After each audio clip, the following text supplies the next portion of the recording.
tiny limbs, bones protruding. The constant sound of crying from children now facing starvation in Gaza. In this overrun hospital ward, anxious mothers watch on as doctors provide whatever care they still can. But for some, there is nothing more to be done.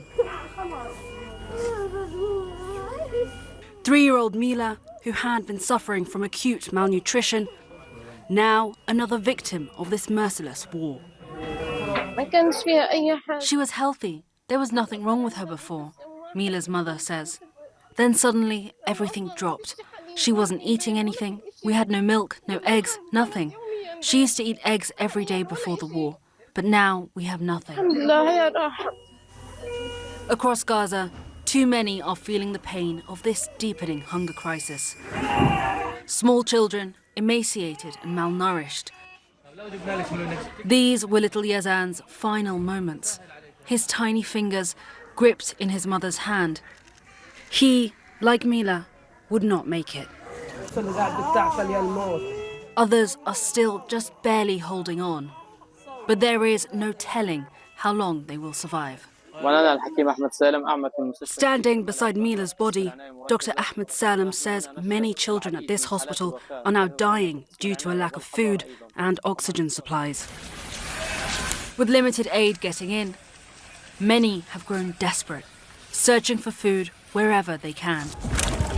9-year-old Muhammad says he walks for about a mile every day to collect water for his family. You seem sad. Why? This journalist asks him. Because of the war, he says. It is all too much. On Tuesday, UN experts accused Israel of intentionally starving the Palestinian people in Gaza, noting that the Israeli military is now targeting both civilians seeking aid and humanitarian convoys.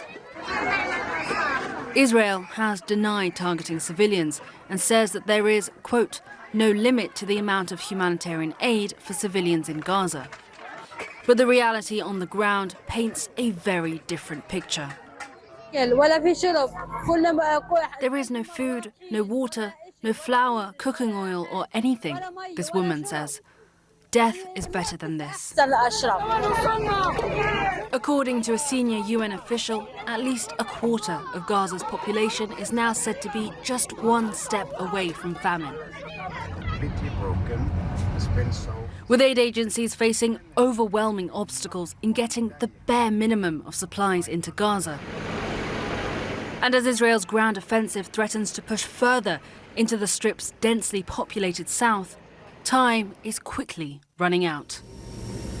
While international efforts to airdrop humanitarian supplies have provided some respite, it is simply not enough. With stalling negotiations leaving little hope for an end to the suffering and hunger of the Palestinian people in Gaza.